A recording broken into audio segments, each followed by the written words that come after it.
தெய்வீக கலை விழா. இன்றைய உலகில் மக்களிடையே நிலவும் சஞ்சலம் நிறைந்த சூழ்நிலையில் பழம்பெரும் கலாச்சார சிறப்பு வாய்ந்த நமது புனிதமான பொன்னாடாகிய பாரதத்தின் பண்புகளை விளக்குவதன் மூலம் அமைதியை நாட பெருமுயற்சி ஒன்று 1962ஆம் ஆண்டு செப்டம்பர் மாதம் தமிழ்நாட்டில் மேற்கொள்ளப்பட்டது. ராமநாதபுரம் மாவட்டத்தில் இளையாத்துக்குடி கிராமம் இந்த பணியாற்றும் பெருமையை அடைந்தது. அமைதிக்கே உறைவிடம் என தோன்றும் இக்கிராமத்தில் ஸ்ரீ காஞ்சி காமகோடி பீடாதிபதி ஸ்ரீ ஜெகத்குரு ஸ்ரீ சங்கராச்சாரிய சுவாமிகள் ஆகியபடி கலை விளக்க பேச்சரங்கு ஒன்று நடைபெற்றது.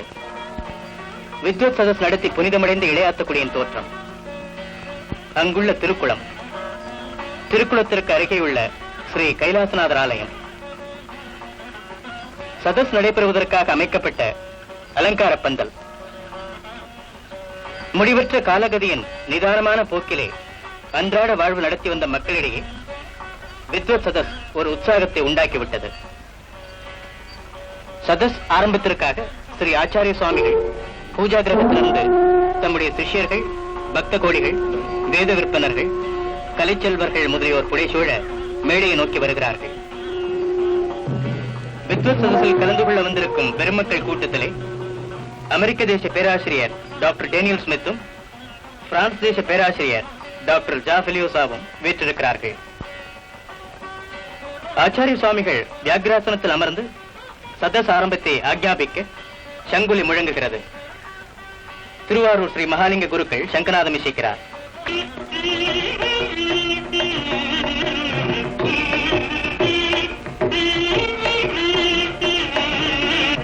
அக்னிஹோத்திரம் ஸ்ரீ ராமானுஜ தாத்தாச்சாரியாரும் வித்வான் ஸ்ரீ ராமசுவாமி சர்மாவும் வேதவர்ண கிரமம் சொல்கிறார்கள்.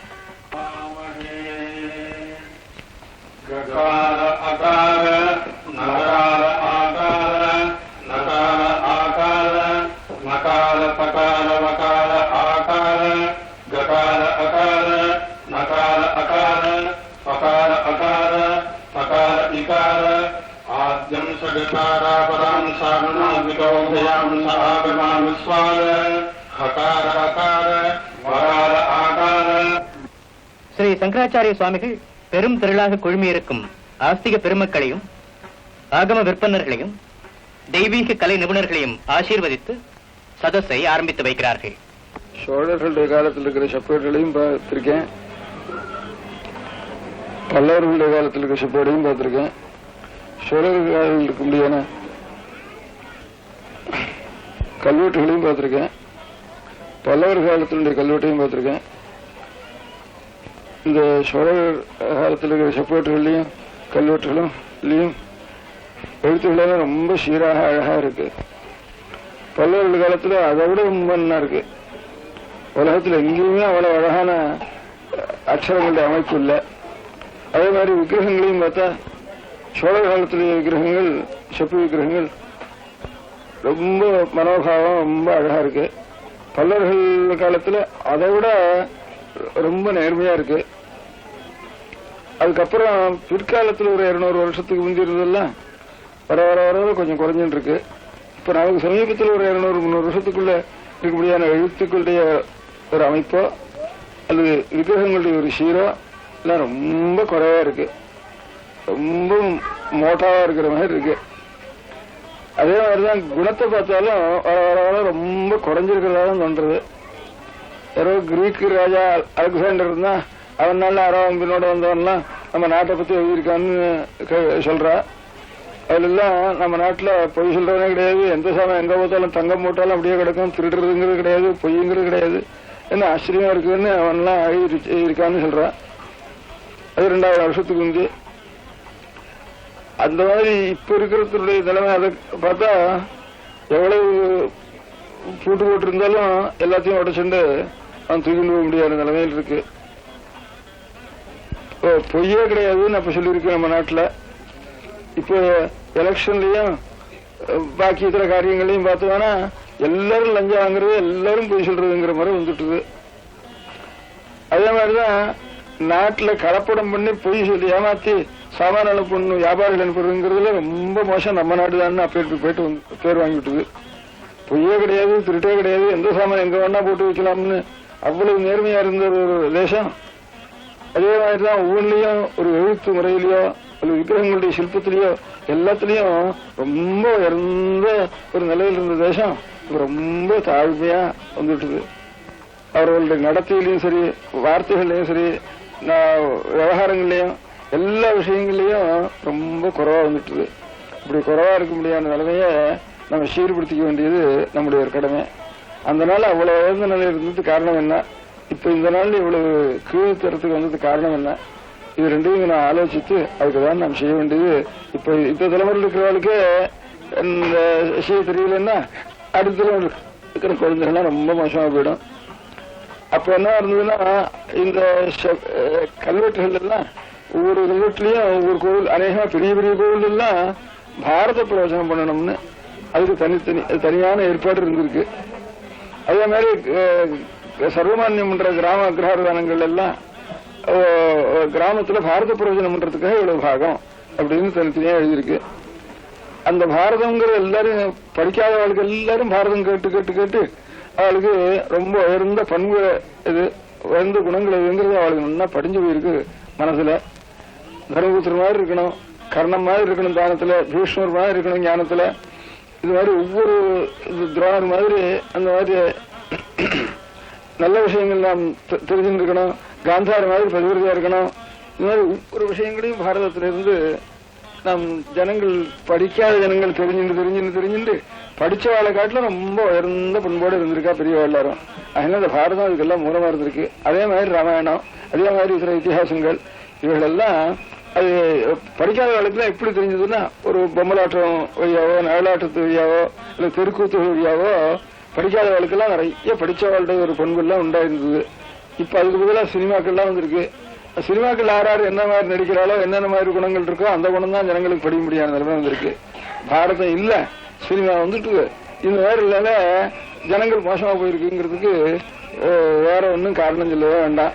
அதனால இப்ப நமக்கு எந்த காரணம், எந்த ஒரு சாதனங்களை கொண்டு பழைய நாள்ல படிக்காத வாழ் எல்லாரும் கூட உயர்ந்த பண்புடைய மகான்களுடைய ஒரு நினைவே வாழ்க்கை இருந்து தாங்களும் அதே மாதிரி மகான்களை போற நல்ல பண்போடு ஆகிக்காலோ அந்த மாதிரி கலைகள் எல்லாம் அப்படியே வாடி வதங்கி போகாமல் நாம் எல்லாரும் திரும்பியும் அந்த கலைகள் எல்லாம் அபிவிருத்தி பண்ணி அதுல எந்த உயர்ந்த பண்புகளுடைய ஒரு புராண இத்திஹாசங்கள் இருக்கோ அந்த இத்திஹாசங்களை அந்த கலைகள் மூலமாக பரப்ப வேண்டிய காரியம். அதுக்காகத்தான் இந்த சதஸ் ஆரம்பிச்சிருக்கு. அதுல எல்லாரும் ஒத்துழைக்கணும்.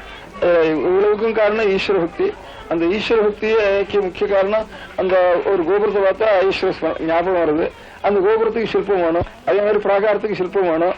அது அந்த சிற்ப பிரகாரம் அமைக்கப்பட்டிருந்த ஒரு மூர்த்தி, ஒரு ஆலயங்கள் பார்த்த உடனே ஈஸ்வர ஸ்மரணம் வருது. அதுக்காக சிற்பத்தை ரட்சிக்கணும். வெறும் கட்டடம் மாத்திரம் போறாது, அப்புறம் சாநித்தியத்துக்காக அது மந்திரம், தியானம், தபசு இவைகளும் வேணும். அதுக்கெல்லாம் ஆகமம் வேணும். அதனால இந்த சிற்ப ஆகமும் அதோட கலக்கணும். அதோட கூட நமக்கு காது விழுந்துட்டே இருக்கணும். சத்விஷயங்கள் எல்லாற்றுக்கும் இந்த கலை சிற்பங்கள், ஆகம சாஸ்திரங்கள், அதுக்கு மூலமா பிரதிஷ்டை பண்ற வேதங்கள், இவள் எல்லாத்தையும் நல்ல விஷயங்களையும் காதல கேட்க முடியாத ஒரு பண்புடைய ஒரு புராண இத்தியாசங்கள், இவைகளெல்லாம் ரட்சிக்கிறதுக்கு எல்லாரும் ஒன்று சேர்ந்து சகாயம் பண்ணி நம்முடைய நாட்டுல பழைய பண்பு, பழைய நாள்ல உயர்ந்த பண்பு திரும்பியும் வந்து ஸ்தாபிச்சு நமக்கு கெட்ட பேரே இல்லாமல் உலகத்தில் நாம் நல்ல பேர் எடுத்து, நாம் நல்ல பேர் எடுத்துவோம்னா எல்லாரும் உலகத்தில் இருக்கிறவள் எல்லாரும் என்ன இருக்கணும்னு அவளுக்கு ஒரு ஆசை வந்துடும். அந்த மாதிரி உலகம் முழுக்க க்ஷேமமா இருக்க வேணுங்கிறத நாம் பிரார்த்திக்க வேண்டியது. இந்த சாஸ்திரனுடைய பிரயோஜனம் அதுதான். அதை பூர்த்தி பண்ணி கொடுக்க வேண்டியது வந்து சேர்ந்திருக்கிறோம் எல்லாரும். காரைக்குடி சிஷா கணேசன் வரவேற்புரை நிகழ்த்துகிறார். ஆகம, சிற்ப, பாரத, சதஸ் மாநாடு என்னுடைய பணி உங்கள் எல்லோரையும் வணக்கத்தோடு வரவேற்கின்ற ஒன்றுதான். குறைந்த காலத்திலே சிற்றறிவும் சிறுதொழிலும் உள்ளவர்களாகிய நாங்கள் ஏதோ ஆண்டவருடைய அருளையும் பெரியவர்களுடைய கருணாகடாட்சத்தையும் துணையாக கொண்டு பணியாற்றி இருக்கிறோம். சென்னை சர்வகலாசாலை வடமொழி பேராசிரியர் டாக்டர் வே ராகவன், பாரத கலாச்சாரம் பல மொழிகளில் பரவி இருப்பதை சபையோருக்கு எடுத்துக் கூறுகிறார். நம் நாட்டு மொழிகளில் மிகவும் பழைய மொழியாகிய தமிழ் மொழியை ஆராய்வோமானால் அவர் தமிழ் மொழியிலே கூட பெருந்தேவனார் என்பவர் மகாபாரதம் பாடினார் என்றும் மகாபாரதம் பாடும் பெருந்தேவனார் என்று அவருக்கு அடமொழியாக அவர் பற்றிய கல்வி இலக்கியம் அவருக்கு ஆற்றுதல் சிலதெல்லாம் நாம் காணுகிறோம். ஆனால் அந்த பெருந்தேவனார் பாடி மகாபாரதம் இப்பொழுது கிடைக்கவில்லை. பாரதம் பாடிய பெருந்தேவனார் அந்த அவர் பாடிய பாரதம் நமக்கு அகப்படவில்லை. பாண்டிச்சேரி கீழ்த்திசை இந்திய தத்துவ ஆராய்ச்சி கழக தலைவரும் பிரெஞ்சுக்காரருமாகிய டாக்டர் ஜா பிலியோசா கம்போடியா, ஜாவா, தாய்லாந்து முதலிய பிரதேசங்களில் பாரத கலாச்சாரம் பரவியிருப்பதை விளக்குகிறார்.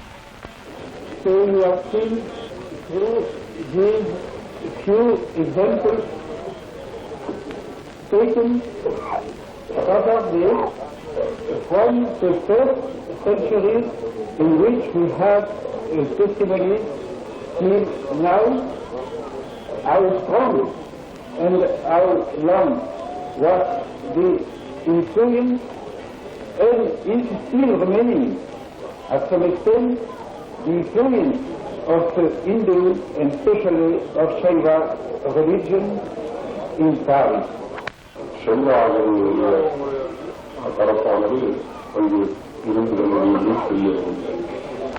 அமெரிக்க சிராக்யூ சர்வகலாசாலை பேராசிரியர் டாக்டர் டேனியல் ஸ்மித் தாம் பாரத தேசத்தில் பாஞ்சராத்திர ஆகமம் பற்றிய ஆராய்ச்சி மேற்கொண்டதையும் அதனால் தமக்கு ஏற்பட்ட அனுகூலங்களையும் எடுத்துக் கூறுகிறார்கள்.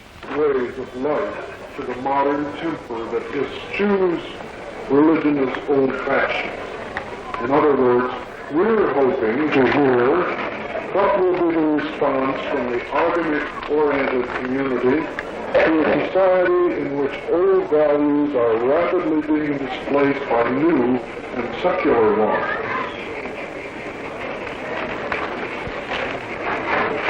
இந்த பாஞ்சராத்திர ஆராய்ச்சியிலிருந்து இந்திய பண்பாட்டை மட்டும் நாங்கள் ஏமாற்ற நன்றாக தெரிந்து கொள்வதோடு கூட எங்களுடைய கிரைஸ்தவ கொள்கைகளை கூட நாங்கள் இன்னும் நன்றாக அறிந்து கொள்வதற்கு வாய்ப்புகள் எல்லாம் இந்த ஆராய்ச்சிக்கு ஏற்படும் என்று நான் நம்புகிறேன். ஸ்ரீரங்கம் ஸ்ரீ ராகவ பட்டாச்சார் பாஞ்சராத்திர ஆகமத்தையும் கஷேத்திரங்களின் மகிமையையும் விளக்குகிறார். பிரகாரமும் பிரகாரமும்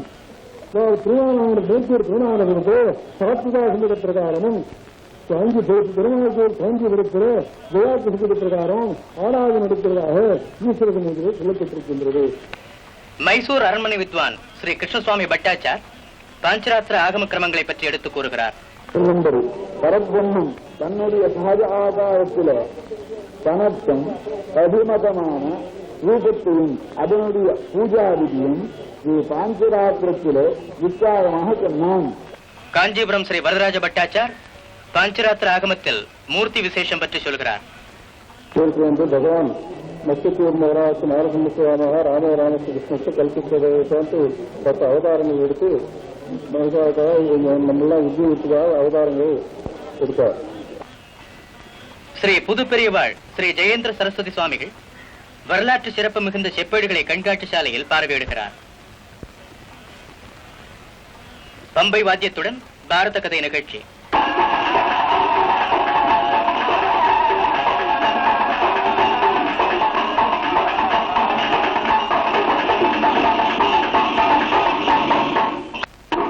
கரக ஆட்டம் பண்டை காலம் தொட்டு இருந்து வரும் புராதன கலை.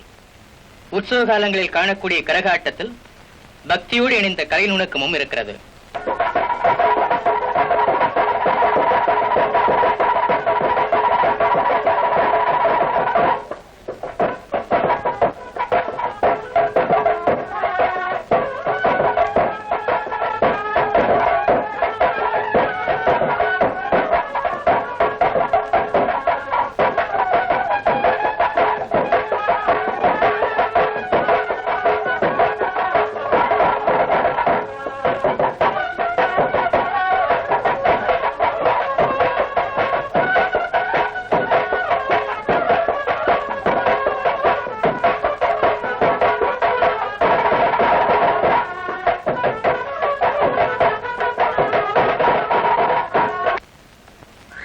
வைஷ்ணவ ஆகமத்தில் இரு நேத்திரங்களாக விளங்கும் பாஞ்சராத்திரமும் வைகானசமும் என்பது பற்றி ஆராய்ச்சி செய்யும் குழுவினர்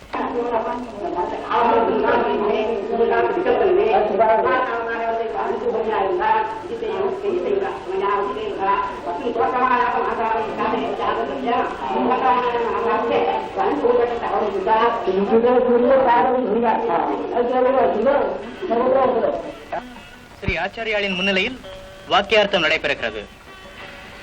பிரம்மஸ்ரீ மண்டலிக வெங்கடேஷ சாஸ்திரிలు, పోలగం బ్రహ్మశ్రీ శ్రీ రామశాస్త్రిகள், கொச்சி சமஸ்தான வித்வான் ஸ்ரீ சங்கர நம்பூதிரிபாட் இதில் கலந்து கொண்டு வாக்கியார்த்தம் சொல்கிறார்கள். వాంగ్మనస్సులకు అతీతమైన మహిమ కలిగిన భగవంతుడి విషయంలో మొదట తత్వజ్ఞానం కలుగుటకు చాలా మందికి దుర్లభం కనుక సులభంగా ఉపాధ్యానంబరమైన కొన్ని ఉపాసనలు చెప్పగలందులకై శృతిగీతలో ఈ శ్లోకం రచించబడినది. ఉదరముపాసజేయ ఋషివర్పతు కూర్పదుషకా. வைகானச ஆகம வித்வான் நாச்சியார் கோவில் ஸ்ரீ கே ஸ்ரீனிவாச பட்டாச்சார் வைகானச ஆகமத்தில் க்ஷேத்திர மகிமை பற்றி வடமொழியில் எடுத்துக் கூறுகிறார். விஷ்ணோர்நித்யார்ச்சா சர்வதேவார்ச்சா பவதி அக்னிவே தேவானாமோ விஷ்ணுः பரமஸ்வதந்திரேன சர்வா அன்யா தேவதா இதி பிராமணம் தஸ்மாத் கிரஹே பரமம் விஷ்ணும் பிரதிஷ்டாப்ய சாயம் பிராதர்ஹோமாம் தே அர்ச்சயிதி இதி ததா ச மரீச்சிः நித்யம் கிரஹே தேவாகதமேவ பக்த்யா பகவந்தம் நாராயணமர்ச்சயேத். திருக்கோஷ்டியூர் வித்வான் சௌமிநாராயண பட்டாச்சார் வைகானச ஆகமத்தில் ஆராதன கிரமம் பற்றி கூறுகிறார். குணங்களுடன் உற்சாகம் பண்ணும் பொருட்டு அந்த ஆராதனம் பெரிய ஆராதனத்துக்கு ஒரு பெருமை. லோகத்துல எப்படி சூரியன் வந்து ஆவிர்வவிச்சு லோகத்தை பிரகாசிக்கும் செய்யறானோ அந்த மாதிரி ஆலயார்த்தை கிரகார்த்தை வந்து கிரகத்தில் சுத்தி, கிரகத்தில் விளக்கேற்றினா கிரகத்துக்கு தான் தெரியும் அப்படி என்று சொல்லிவிட்டார். கேரளத்தில் கதகளி நடனம் பயின்று வரும் தாய்லாந்து நாட்டு மாணவர் சதுரங் மந்திரி சார் தாய்லாந்தில் பாரத கலாச்சாரம் இன்றும் காப்பாற்றப்பட்டு வருகிறது என்று கூறுகிறார். Good infant for the state of the monkeys warrior. The warrior of the higher rank appear in succession to be followed finally by the commander in chief, who makes the final inspection of the troops. The original music, tempo, poses, and movement, and even the monkey antics have through the years been subject to certain refinement and modernization. In full performance, they would be 75 actors performing this Viracha dance. Thailand நாட்டின் நடனமாடி மக்களை மகிழ்வுறச் செய்கிறார். ஹனுமான் நடனம் கையில் கத்தியுடன் காவல் காத்து வருவதாக பாவம். குரங்கு சேஷ்டைகளை தத்ரூபமாக செய்து காட்டுகிறார்.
விஸ்வநாத சிவாச்சாரியார் அஷ்டலிங்க பூஜை அஷ்ட ஐஸ்வர்யங்களையும் கொடுக்கிறது என்பதை கூறுகிறார்.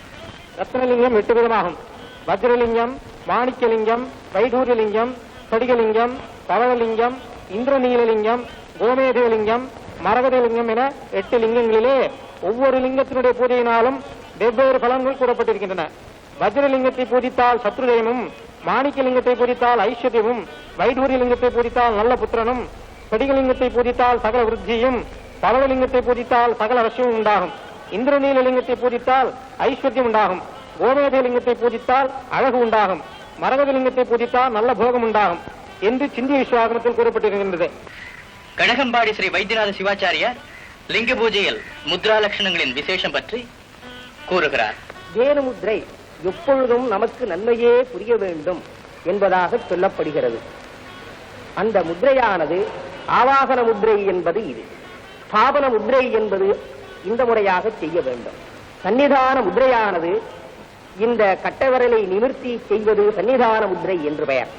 அதனை உள்ளே அடக்கி செய்வது சந்நிரோதன முத்ரை என்று பெயர். இதை திக்பந்தனம் என்பது 8 திக்குகளிலேயும் சுட்டுதலை செய்வது திக்பந்தனம் என்று பெயர். அதை நிலையாக இருப்பச் செய்வது அவகுண்டனம் என்று பெயர் என்பதாக சிவாகமங்கள் கூறப்படுகிறது. திருச்சி தமிழ் பேராசிரியர் ஸ்ரீ பஞ்சநதம் பிள்ளை ஆலய வழிபாடு என்பது பற்றி சொல்கிறார். உருவம் இருக்கும், கொஞ்சம் உருவம் இல்லாமையும் இருக்கும். அந்த ரெண்டும் கலந்த உருவத்தை தான் கோவில்களிலே லிங்கம் என்று சொல்வார்கள். லிங்கம் என்பது கண்ணுக்கு தெரிந்த உருவத்திற்கும் கண்ணுக்கு தெரியாத உருவத்திற்கும் அறிகுறியா இருக்கின்றது என்பதை சேக்கிடார் சுவாமிகள் அழகாக சொல்லுகின்றார். காணும் உருவினுக்கும் காணா அருவினுக்கும் அறிகுறியாம் சிவலிங்கம் என்று சொல்லி இருக்கின்றார். திருச்சி மலைக்கோட்டை ஸ்ரீ தண்டபாணி சிவாச்சாரியார் ஆலய தத்துவம் என்பது பற்றி கூறுகிறார். எங்கும் வியாபகமாய் மறைந்திருக்கும் இறைவன் சாநித்தியமாக விளங்குகின்ற இடம் ஆலயம் எனப்படும்.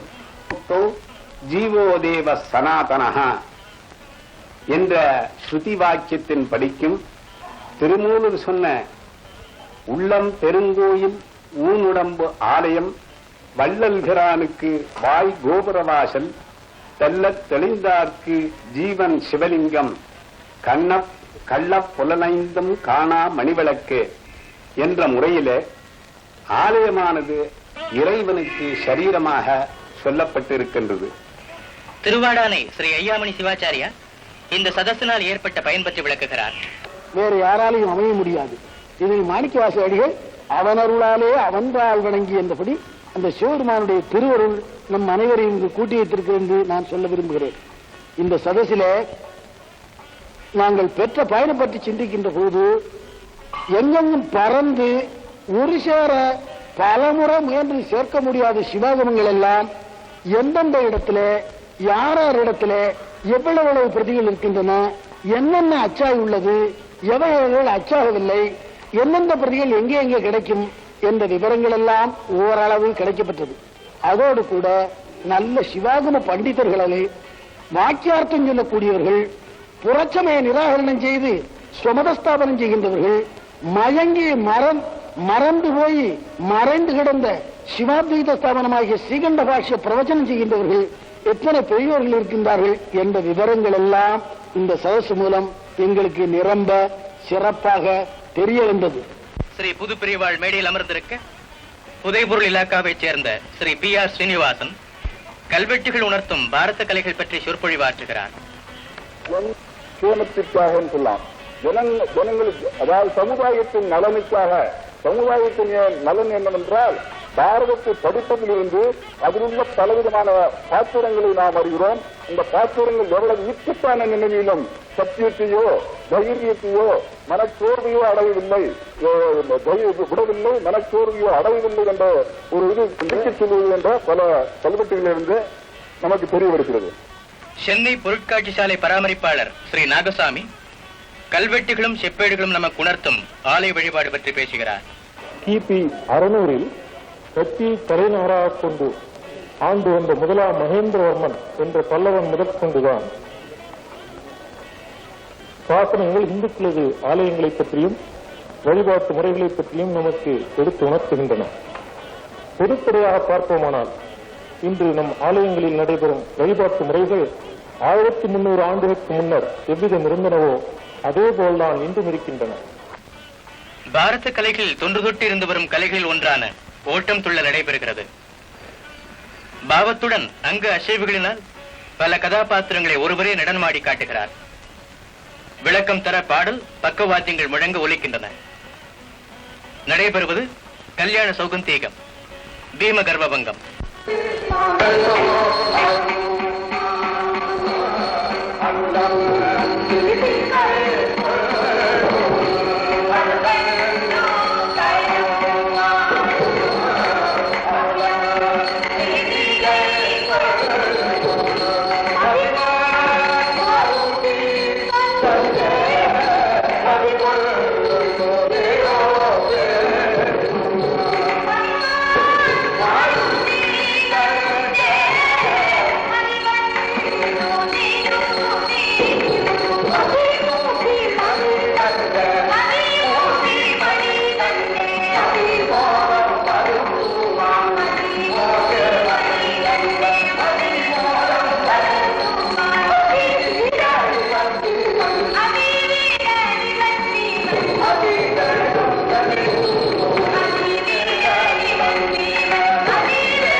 ஆச்சாரிய சுவாமிகள் பூஜா கிரகத்திலிருந்து சதஸிற்கு எழுந்தருள்கள்.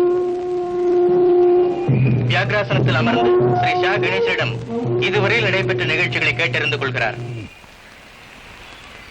டாக்டர் வே ராகவன், தாய்லாந்து இந்திஸ்தானிகர் சதஸில் கலந்து கொள்ள வந்திருப்பதை ஸ்ரீ ஆச்சாரியாளிடம் தெரிவிக்கிறார். ஸ்ரீ ஆச்சாரிய சுவாமிகளுக்கு பக்தர்கள் மலர் மாலை சூட்டி அஞ்சலி செய்கிறார்கள். ஸ்ரீ கௌரி சங்கர் ஸ்தபதி ஆலயங்களில் காலப்பிரமாணம் என்பது பற்றி பேசுகிறார்.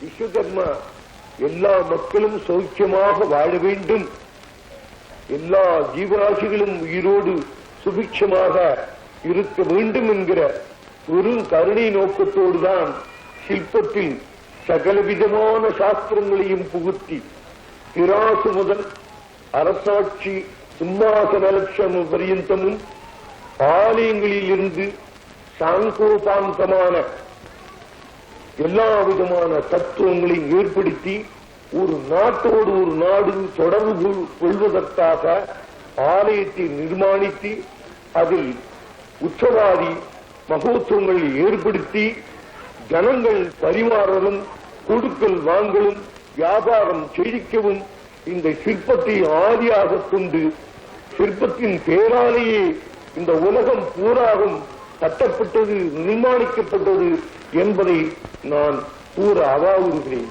தாய்லாந்து இந்திஸ்தானிகர் மேன்மை தங்கிய சுகிச் நிர்மன் ஹேமந்தா தாய்லாந்தில் பாரத பண்பாடும் கலாச்சாரமும் என்பது பற்றி உரை நிகழ்த்த டாக்டர் ராகவன் தமிழாக்கம் செய்கிறார்.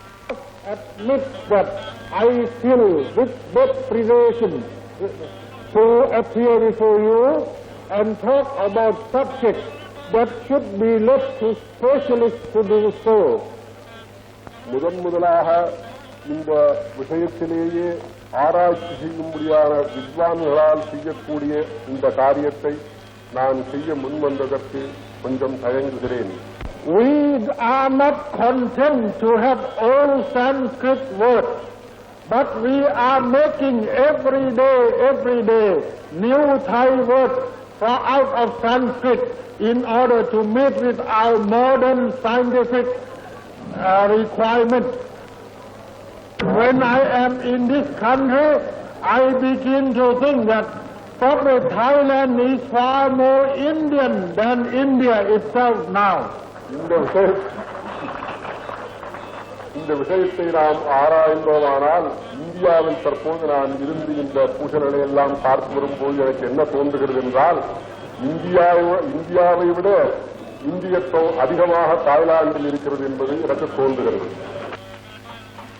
காரைக்குடி பஜனை கோஷ்டியார் ராம்தூன் பஜனை நடத்துகிறார்கள்.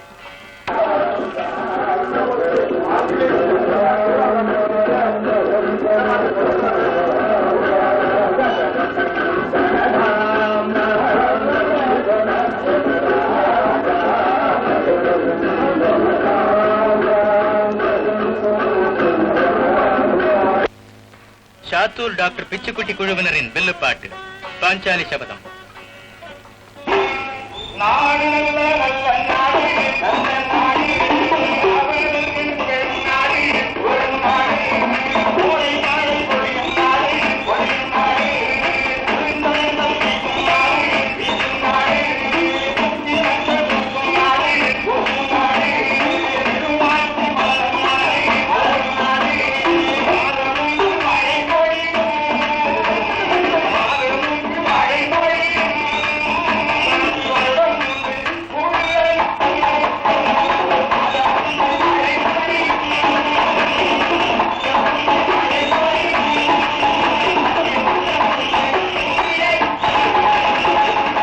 கும்பகோணம் ஸ்ரீ மணியர் குழுவினரின் பொம்மலாட்டம்.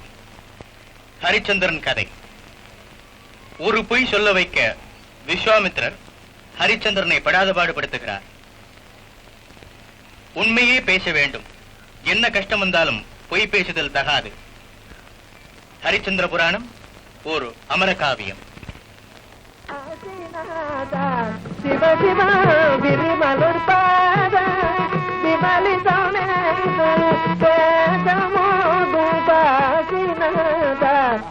ಶಿವ ಪರಮದಯಾನಿಧಿ ಪಾಗೆ ಮಗೆ ಪಶುಪತಿಗೆ ಪವನಾಚಾರ್ಯ ಪರಮದಯ ಮೋದಯ ಪರ್ತಪಡಿಸಿರದಿ ಧರ್ಮ ಮೋದಯ ಪರ್ತಪಡಿಸಿರದಿ ಧರ್ಮ ಮೋದಯ பற்படுத்திரதி ಧರ್ಮ மோதய.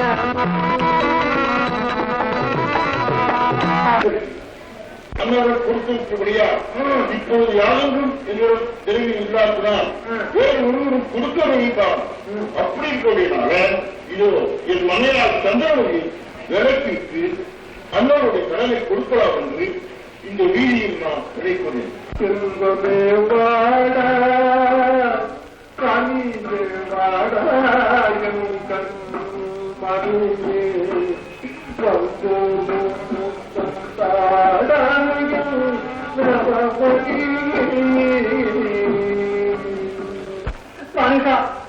என்னை எழுதி கொண்டு பேசுகிறேன். வீட்டுக்கு அழைக்கின்றார். நான் போய் வரட்டுமா? போய் வரட்டுமா?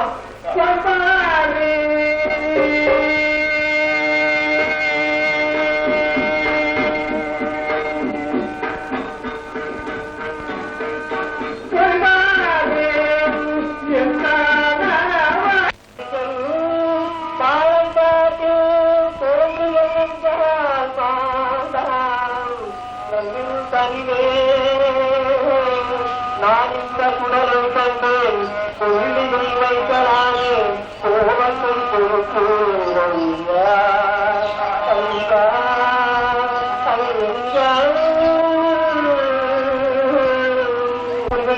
அவரால் நீர் பத்தாக இருக்கும். நாதா நாதா நாதா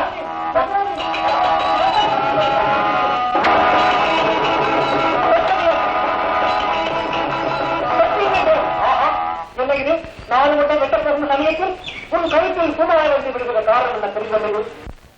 சதஸ்தருக்கு எழுந்தருளுதல்.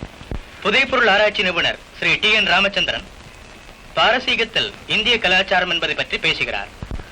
எகிப்து தேசத்தில் செய்த புதைப்பொருள் ஆராய்ச்சியினால் தென்னிந்தியர்களுக்கும் எகிப்து தேசத்து மக்களுக்கும் போக்குவரத்திற்காக தெரிகிறது என்பதாக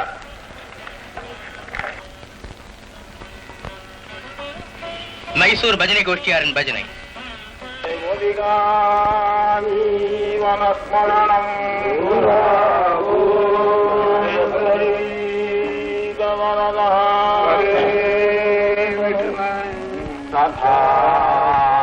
வடன விலோகன விகசித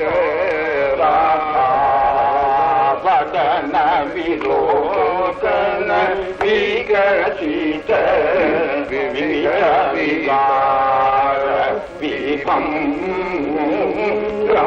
மெலட்டூர் பாகவத மேளம்.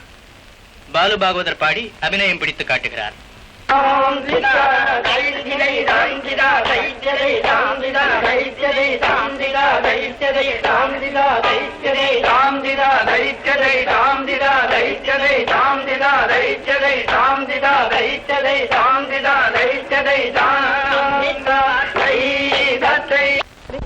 சுகபிரம்மம் ஸ்ரீ ராமசுவாமி சாஸ்திரிகள் வியாச பூஜை மகிமை என்பது பற்றி சொற்பொழிவாற்றுகிறார். பாராதுதான முறையில இந்த வியாச சாதுர்மாசியத்தை ஒட்டி வியாச சதஸ்தானது 64 கலைகளுக்கும் வேத ஆகம அதுபோல் ஆகமத்திலிருந்து வந்த சிற்பங்கள் பாக்கி பரதம் முதலிய எல்லா சாஸ்திரங்களுக்கும் அஸ்திவாரம் இந்த வியாசருடைய ஹிருதயம் வேதம் என்பதை ஞாபகப்படுத்தித்தான் வியாசத்தை கூட்டியிருப்பதாக பெரிவாளிப்பு ஆஜ்ஞை பண்ணினால், எல்லாவற்றிலும் முக்கியமானது பெரியோர்களே மகத் சந்தர்சனம்தான் நமக்கு ரொம்ப முக்கியம்.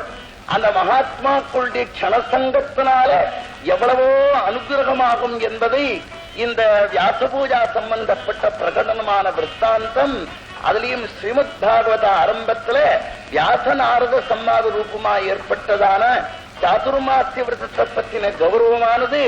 சாதுர்மாசியத்தை எல்லாரும் கொண்டாடுறா, ஆனால் சாதுர்மாசியத்தோட கௌரவத்தை பற்றி சொன்னது ஸ்ரீமத் பாகவதத்துல மாத்திரம்தான். பழனி செல்லக்கண் சபதி ஆலை நிர்மாணம் பற்றி கூறுகிறார்.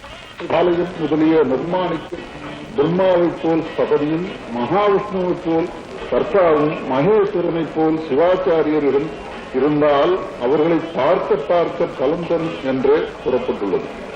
டெல்லி துர்கா பிரசாத் சதஸின் விசேஷம் பற்றி ஹிந்தியில் கூற சுகபிரம்மம் ராமசுவாமி சாஸ்திரிகள் மொழிபெயர்க்கிறார். मैं और आप सभी लोग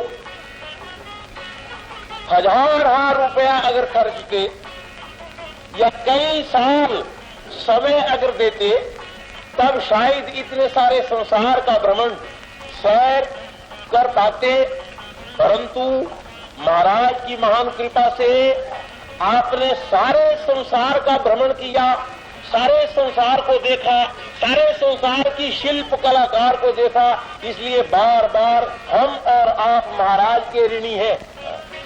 நானோ நீங்களோ எத்தனையோ 1000 ரூபாய் செலவழித்தாலும் சரி, அல்லது எல்லா நாடும் பாரத நாடும் எங்குமே முழுவதும் யாத்திரை செய்தாலும் சரி, இவ்வளவு லாபத்தை பெற முடியாது. இங்கு கூடியிருப்பதனாலே உலகத்தில் இருக்கக்கூடிய எல்லா அனுபவமும் உங்களுக்கு கிடைத்து விட்டது. எல்லா கலைகள்ல தேர்ந்தவர்களையும் நாம் இன்று கண்டுவிட்டோம். இவ்வளவு பெரிய காரியத்தை நாம் எத்தனை ஜென்மம் எவ்வளவு பாடுபட்டாலும் எவ்வளவு பொருள் செலவழித்தாலும் இந்த பெரிய லாபத்தை அடையோரும் இந்த மகானுக்கு கடமைப்பட்டிருக்கிறோம்.